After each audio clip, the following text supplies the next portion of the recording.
Hey, my friend, so do you wonder when is the right time to build your well? When is the time to start thinking about a course platform? When is it time to start asking the bank for loans, right?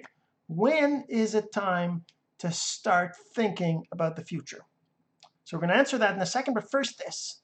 My name is Jean-Serge. I want to help attraction marketers and entrepreneurs like you generate residual income from digital course strategies. All right, so you might be wondering, what kind of weird questions are those? And actually, I'm just trying this out right now. I probably need to add some things to the background there, right? Maybe a couple of quotes or sayings or things like that. And I'm actually looking on my phone to see here if my live is there. It's not even showing up on my phone yet. But anyways, it doesn't matter. So I was listening to Russell Brunson again. Surprise, surprise. Expert Secret Book. And of course, you can get that book at books.click-ecourse.com.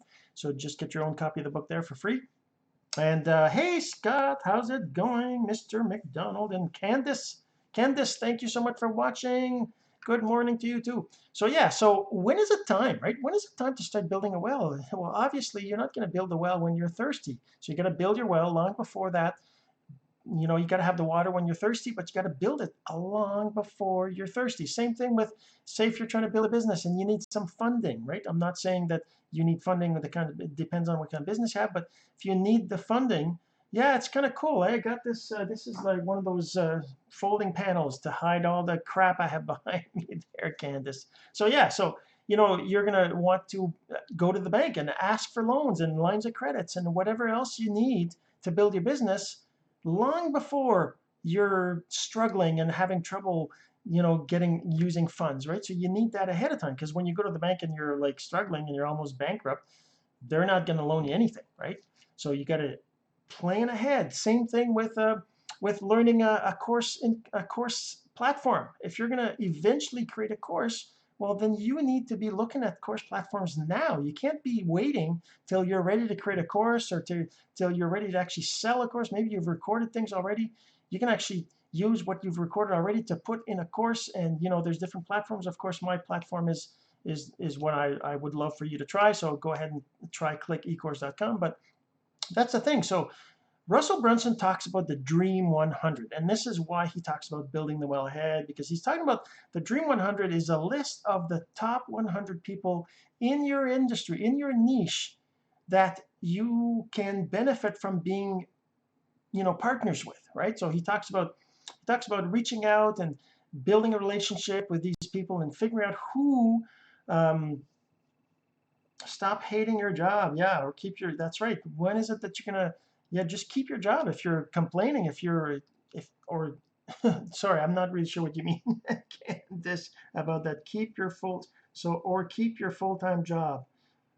Stop hating. Yeah, I agree. People shouldn't be hating their job. I personally like my job. I don't know. Most people don't like their jobs really, right? So change your job, right? But yeah, so the Dream 100, going back to that, so the Dream 100 is, you take your niche and say you're in health and welfare and wellness. Well, you look at who's making money online in health and wellness, right? Health and wellness. You look at that, you figure out who it is that's got big audiences, who it is that has got big lists, and who it is that you think would be great to get their audience, right? Who would be good for you to be partners with or be helping each other, right?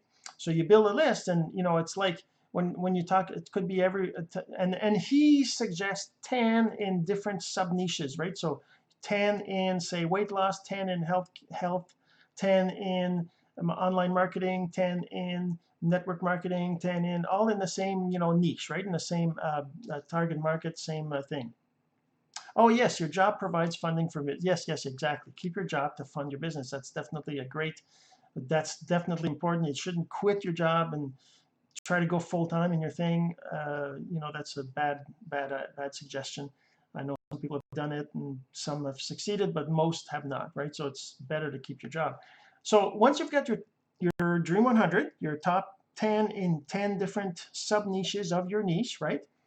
then you start to build a relationship with them. So that could be getting on their list, you liking their page on Facebook, commenting on their stuff that they post on Twitter, Instagram, Facebook, LinkedIn, whatever, connecting with them, different on these things, getting on their list, buying their products, just being the good person you want your audience to be to you, right? So you be their customer, you be their top fan, right? You do the things that you want people to do for you later on, right? So you do that for them to become part of their radar, and eventually you have conversations, maybe you exchange emails, maybe you exchange messages on Facebook, that kind of stuff, and you start to build a relationship, and then eventually you might bring them on to be, I don't know, an interview. You interview them on some Facebook Live, or you do some videos, or other things. There's different, depending on your niche, depending on what you're trying to accomplish. But that's kind of the goal, is to build a relationship, get closer and closer to them. Because obviously you can't ask them in the beginning, hey, can you promote my thing in your email list or on your Facebook page or whatever. You can't ask that at the beginning, right? So they gotta get to know you, but before they're gonna want to get to know you, they need to feel that you want to know them, right? That's kind of how it works, right? So once that all happens, then you can start to build, potentially grow your audience by being included in their audience, and that's one of the things. And of course, it has to be beneficial to them, which it would be if they had the same niche as you, right? So if they have the same niche as you, of course they're going to want to have your audience be part of their stuff, and they're going to be okay with their audience seeing your stuff, right? So that's kind of how it is, and that's your top 100. And you can't be trying to build your top 100 when you need it. You got to start right now. You start right now today. Start building your top 100 list. Put your list together, write down their names, and start, like I said, join their groups, join their Facebook pages, comment on their stuff, get on their list, get their freebies, buy some of their products. Do that. Start connecting, start networking, and later on, that 100 is like your well that you started building right now. That you're not thirsty right now, but once you have once your audience starts growing, once you start to have a traction, and you're ready to ask them, hey, can we partner? Is there anything we can do together? Well, you're going to have that audience, and by then they're going to be willing to listen to you because they've known you, they've seen you grow, right? And that's why it's important to build your well, to start your Dream 100 right now, today. All right, so I hope you're going to start your Dream 100 list right now, and I'd love to hear from you. What's your niche? What are the names that if you're struggling to find names, maybe I can help you find names. Just let's have a conversation. And hopefully, if you like this message, if you think anybody else needs to hear it, then please go ahead and share. I'd really appreciate it. They would too, I'm sure.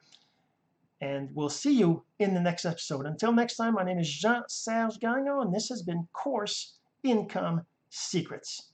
Have yourself a great day.